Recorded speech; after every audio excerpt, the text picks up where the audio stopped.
All right. Let's head right into the next one. It's on me again, but this time I want you to go ahead and spin your horror wheel, Okay. and I'm going to spin my not horror wheel. We'll see what kind of ridiculous bullshit we end up with this time. Who's going to Oh, step okay. into the world of All horror? right. I've got Papa Shango from the World Wrestling Federation. Now, does this count as a real person? No, because this dude had like 4 different gimmicks. This one, he was basically a voodoo priest and he Okay. put curses and shit on people.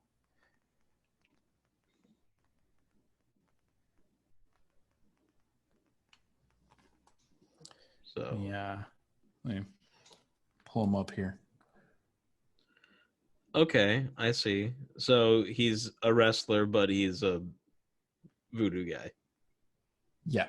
He has strange voodoo powers. He had like a skull that would be like smoking and shit, right? And also um he there was one specific time where he like cursed the Ultimate Warrior, and Okay. Ultimate Warrior just started like bleeding from the top of his head, this like black blood, and then he started like violently like throwing up everywhere, like all over the back area, on the doctors and shit. And it was this crazy, crazy thing that happened in like 1994. All right. um, and he'll show up occasionally for like a Halloween episode of SmackDown or something, or Uh, um, so he's kind of a he was, rare yeah, occurrence. yeah, because he's dumb. I And see. he was in the WWE 2K20 like career mode storyline Okay. where someone was looking for the Undertaker, and uh, they went down to the boiler room, and Papa Shan goes down there for some reason, and so and he like blows some dust into the player's face, and then they get transported to this other fucking realm to like battle in hell, to fight the Undertaker in hell. Okay. So, video So, game stuff. but the bottom line is he's lame. Voodoo Priest Man, kind of lame. Yeah. Okay. You said so Papa Shango is his name. Yes.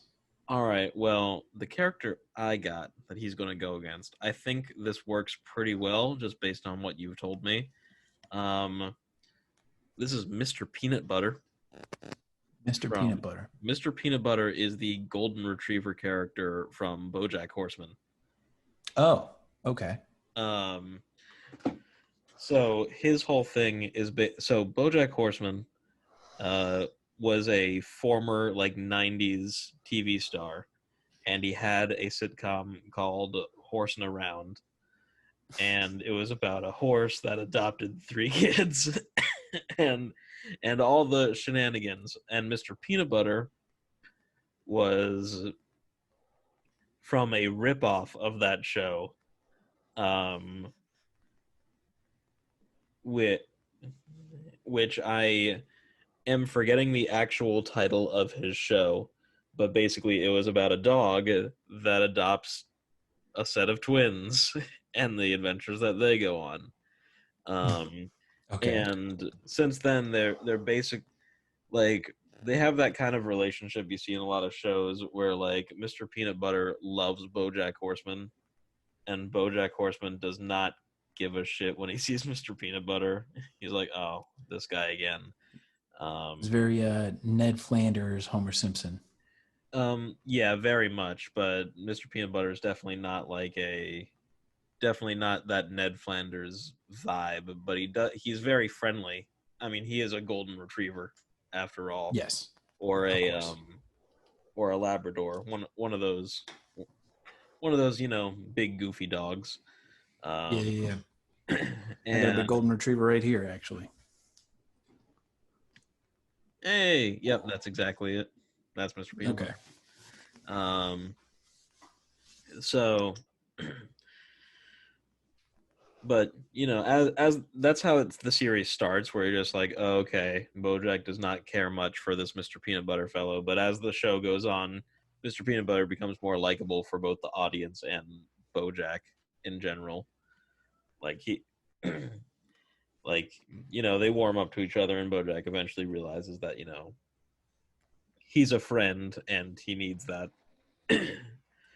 Deep show, Right. good show, but we're focusing on Mr. Peanut Butter. Mr. Peanut Butter, the main thing about him is he is very naive.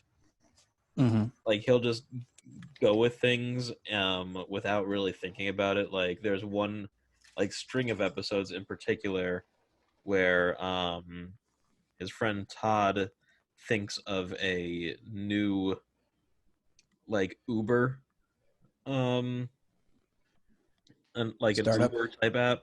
Yeah, where called Cabra Cadabra or something like that. And Okay. basically it was an Uber that only women could use and only women were the drivers, Mm-hmm. which honestly kind of sounds like a good idea. It's You not the know, worst idea I've heard. yeah, like basically so that women would feel more safe taking an Uber instead Mm-hmm. of, getting the potentially very creepy man, right? Um Yeah. so but then and he's like, "Yeah, that's a great idea." So he starts financing it and then like a bunch of dudes just get upset that they can't use it. So he's just like, "Oh, well, let dudes use it too." Or or no, like the women were getting like let guys use the app too, and then now the workers are complaining that like only the attractive drivers are getting picked. So he's like, "Oh, well, Mm-hmm. let men drive too." And then it just completely ruins the entire thing and he just makes it Uber again. Um Yeah. so so basically he'll just go along with anything, and like he'll just go, and he's still an actor, but he's not like a high class actor where he's like, oh, that's too low for me. Like he'll do random commercials for things that he knows nothing about. There's a Right. whole like story arc where he ran for governor for no reason, um, and then decided that like that wasn't even for him. Right. Um, so I think what happens is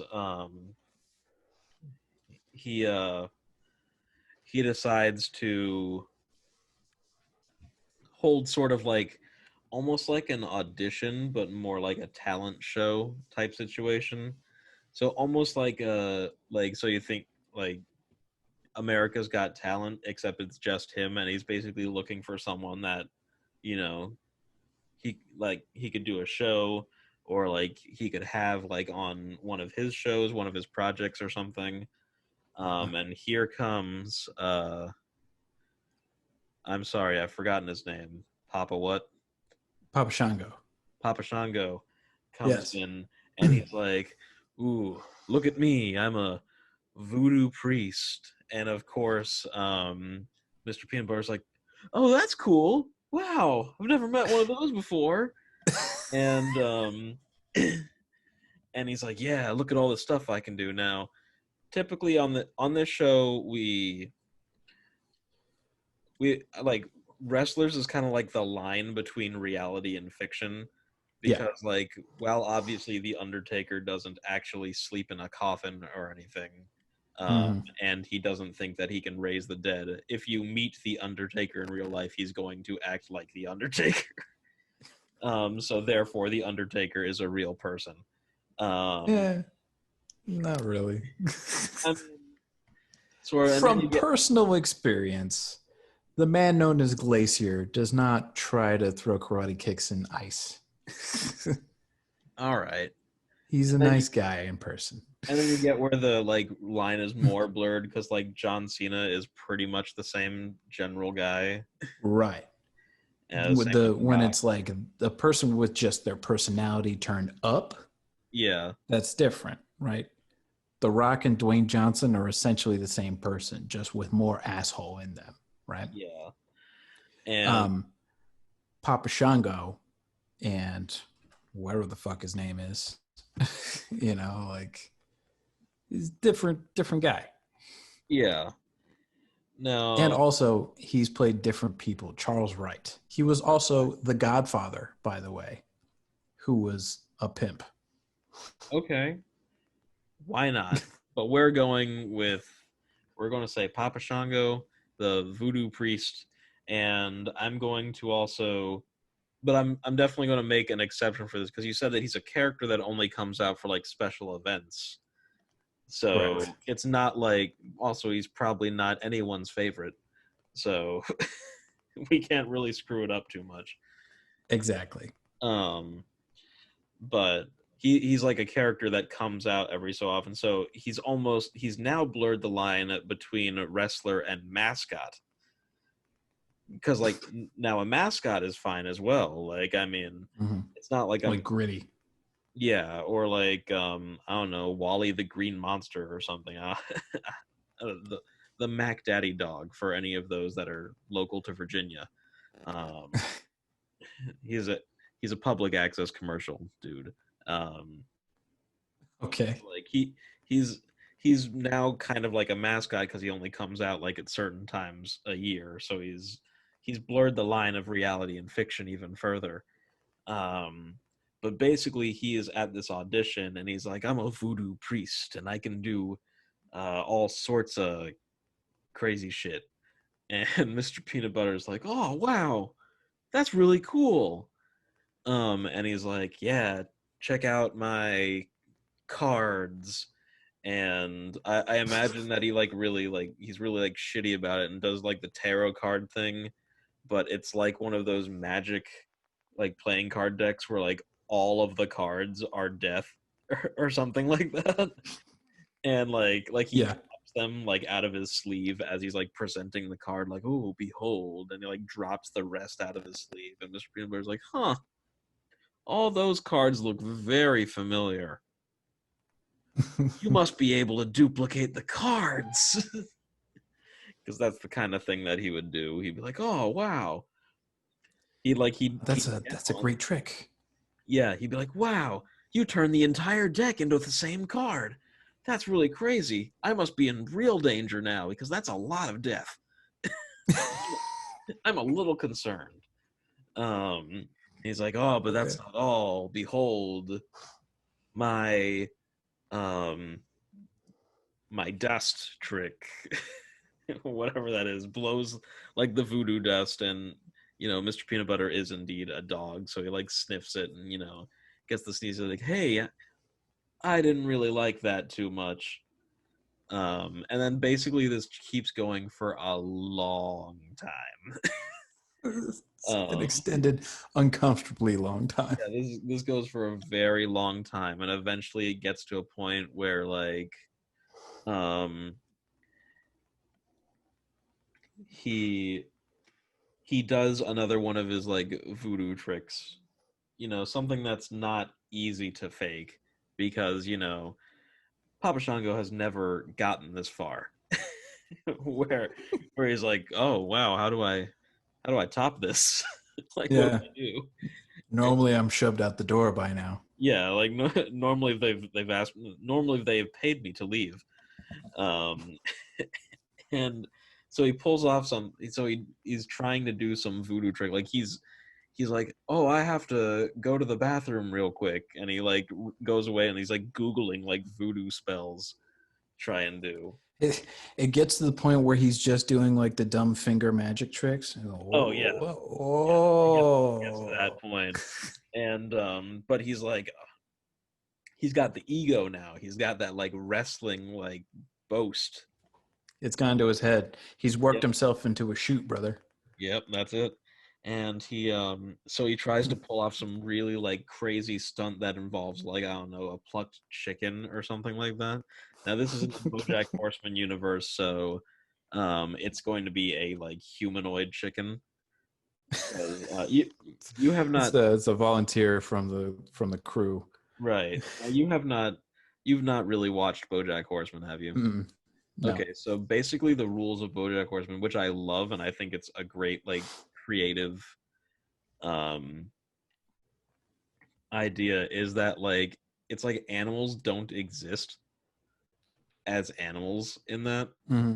So like there are bird people and they're like regular people size and they're humanoid, but the thing is that birds can still fly, so they just like flap their arms and they just like, you know, flap They around. just take off. Yeah, they just take off and it looks hilarious. But like that's the same thing for like bees are like construction workers and stuff, but they're like human sized humanoid construction workers, but they're all treated the same way as people. And the Hmm. cool thing about that is like a lot of other shows will mess that up. Like they'll have like the Pluto and Goofy scenario where it's like Yeah. they're both dogs. So how does that work? So Yeah. there's never any like regular birds in the background or anything. It's always when you see birds flying in the background, it's the same like people just flapping their arms. People. Okay. Yeah. All right. And like they like humans and animals like date each other and stuff, but it's not like treated as weird. It's basically the exact same as like I guess like an interracial relationship or something where like but like the kid is either like one or the other. It's not like some like you know Cronenberg mess. It's very strange, but once you get through the first like two seasons, you're like, yeah, I can understand this now. I've accepted it. Well, you've committed at that point. Yeah, at that point, you're just like, yeah, okay, I'm rolling with this. Um, so like there is no actual like chicken or whatever for him to pluck, so he like you know starts going at like one of the crew members, and she's like, stop it, that hurts. I'm getting really annoyed by that, and this and Mr. Peanut Butter does not like when his friends are like harmed in any way. He's like, hey, wait a minute, you can't Stop pluck a that. chicken here. I'm starting to think you're not a really good magician, and Mm. that sets off Papa Shango. He's like, you thought I was a magician? So he's you know he's just this ripped like voodoo priest, but he's still trying to go with the person that convinces them that he's a voodoo priest. And You've never seen a ripped voodoo priest before. yeah, and he's but Mr. Peanut Butter thinks he's a magician, so he's like, I'll have to use my ultimate trick. I'll have to use my ultimate you know spell on you, and he does like the thing where he you know made he said Ultimate Warrior's like head bleed or something. Yeah. Yeah, Hmm. he tries to do that, and Mr. Peanut Butter's like, "Oh, oh, that hurts. That's so painful." Like he's basically playing along with it, and then he realized, "Wait a minute, my head feels fine. I think you need to go." And he's like, "I was here for 5 hours doing every every spell in the book," and so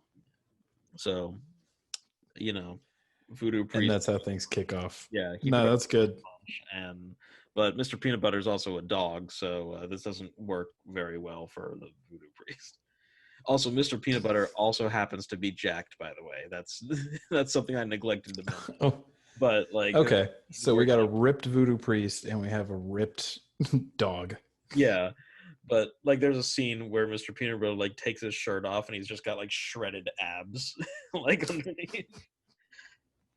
So like, it's a pretty even matched, but one has the abilities of a dog and the other one is pretending to be a voodoo priest. That's good. That's So really good. that's that is what I've got. That is what I've got from there. That was, yeah. There's honestly not a whole lot you could do with that, but I'm glad you went into the show business Yeah. aspect of pro wrestling and carny ass gimmicks and Hmm. how he takes a break to go Google more tricks to try and Yeah. do. Yeah. Like, what what else does he want? I've never gotten this far. Like I like just from your description, I get the impression that he's one of those wrestlers that like one does not know what he is because he has like a bunch of different personas, but also like tries way too hard to sell one persona and it ends up being stupid. Yeah. And also, I think that's just a byproduct of wrestling at the time. You know, you had Doink the Clown, who was just a clown. You had a lot of occupations as gimmicks, where it's like, this guy's a repo man. His name is Repo Man. Uh, you have a garbage man, Duke the Dumpster Drosy. Uh, yeah. Um, you have what else? What else is there? Is this the Fucking. Shockmaster era of wrestling? This is a little bit after the Shockmaster. Oh, okay.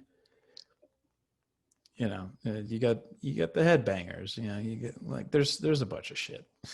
Was this like 90s, like late 90s probably? This is like early '90s. Early 90s, okay. Jose is the wrestling historian here on the show. Yes, I'm quite good at wrestling trivia. I remember there was a time, I do not remember for the life of me why we were doing this, but you took me, Chester, and Shawnee to Party City once. And we on this drive, you showed us this video that was an entire retelling of the entire like wrestling lore. Oh, of Triple H. Yeah, Yes. yeah, that one. Yeah, And wrestling isn't wrestling. Yes. Okay. yeah, and I do not know why we were going to Party City and why it was so far away. We Um, had to be looking for props or something. yeah, but I cannot possibly remember what I don't remember what short it was or what prop we needed or why Party City was like the necessary one place to go to for this. But I remember being in the back seat and watching you drive with one hand, holding your phone in the other, so that us in the back seat can watch. And you're like, "Oh yeah, check this part out." I did that to a few people, honestly. Like it's just had the dude that made that, Max Landis. Not a good person. He got me too'd pretty hard, but still really funny and a really good like sort of history of Triple H and kind of he gets the idea of wrestling, right? Which also kind of makes sense because he's a terrible person.